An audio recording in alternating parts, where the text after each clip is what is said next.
Good afternoon. My name is Scott Rudd, the Chief Strategic Officer at T3Live.com. Welcome to today's recap and look ahead. 观众朋友们，大家好，欢迎收看最新一期的直击美股栏目，我是贝赛宁，现在在纽约向您问好。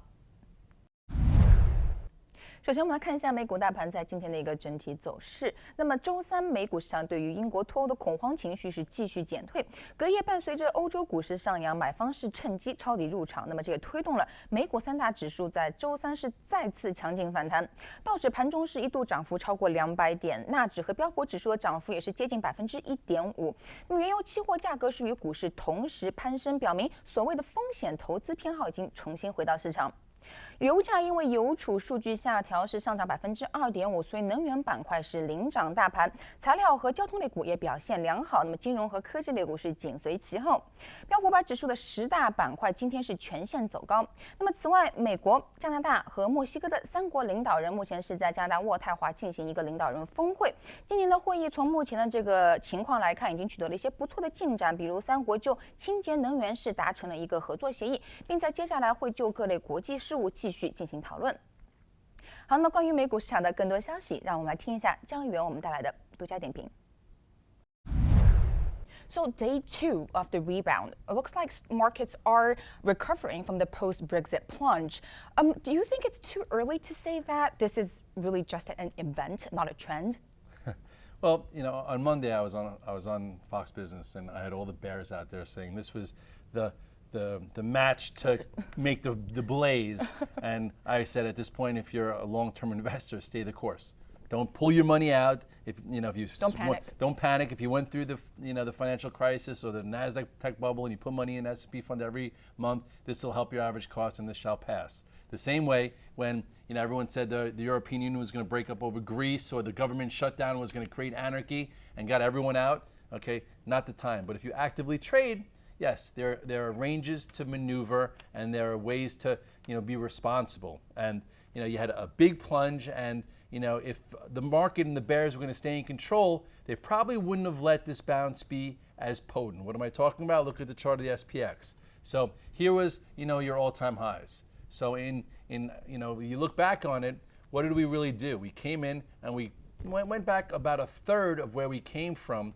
Okay, after the double bottom low this year. We didn't fall apart. We didn't make new lows like Europe or get down to there. So we held in pretty well. And then if you look at the snapback, okay, so if this is the size of the move lower, okay, if the bears had control, probably wouldn't have got past here. You had yesterday, which was, the easy snapback, and then you had today, they pushed the envelope. So far as this range is concerned, here's your new range. Okay, so draw it out this way. It's now a little bit past the top half. And now I have to see whether or not there's enough strength to get up into here. But at this point, I think traders, probably if they played the bounce, they took a little bit of it off. And if you're looking to re-short, maybe look into some kind of gap up tomorrow. But all in all, the market's still hanging around and it's trying to repair as it's back above the 200-day and it's trying to reclaim the 8 and the 50-day there on the S&P cash. Now, the S&P is above its 200-day moving average. Nasdaq took the lead today as well. How are the Qs looking? Well, yesterday I said, can the Russell and the Qs play some catch-up because the S&P was ahead of the game, and it did. But still, it's trying to repair itself. Okay, the Nasdaq itself. Okay, this was when the trade turned on. It traded above Monday's high. You had a gap up, and now it came right into resistance. You still have a series of lower highs. So all in all, the Nasdaq itself is lagging, but it hasn't fallen apart. But there's a boatload of resistance right there. So if you didn't buy on Monday or Tuesday or today, if we open up tomorrow, I'd be careful buying. I think you're a better seller there. Now let's take a look at some company names. Today, Morgan Stanley raised its price target for Alibaba. They seem to be really optimistic over Alibaba's cloud service. Is that enough to get Alibaba off your no-touch list? If I look at the chart and I take away the name because it's been so choppy and so misdirectional, I have to say it does look somewhat constructive.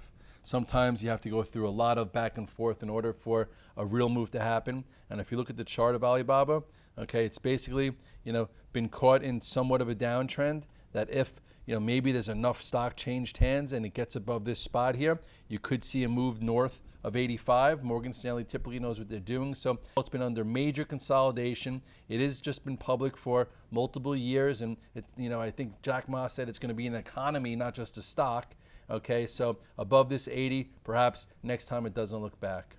Now, Facebook, another tech name, is also in the news today. They're trying to make their news feed more family and friends centered. Investors seem to like the news. Did their stock make a comeback as well? Yeah, and that was something that I bought yesterday, but I sold today because I'm looking for trades. But if you're an investor in Facebook from the IPO or from the last few years, you don't really worry about too much here. Facebook itself, okay, is still above the 200-day, and now the question is, after losing momentum, okay, if you were playing it as a momentum name right here, okay, you had the luxury to buy it as it also crossed above Monday's high. That's when I bought it, and I sold it into here, which will be resistance. So now we'll see whether or not it holds up to continue. But if you're an investor in Facebook, okay, and you don't manage your portfolio, even though it has a 330 billion market cap, the trend has been up and hasn't given you much to worry about. When it broke out from here after my video with Jim Cramer, you can look it up, Scott Redler, Facebook Jim Cramer.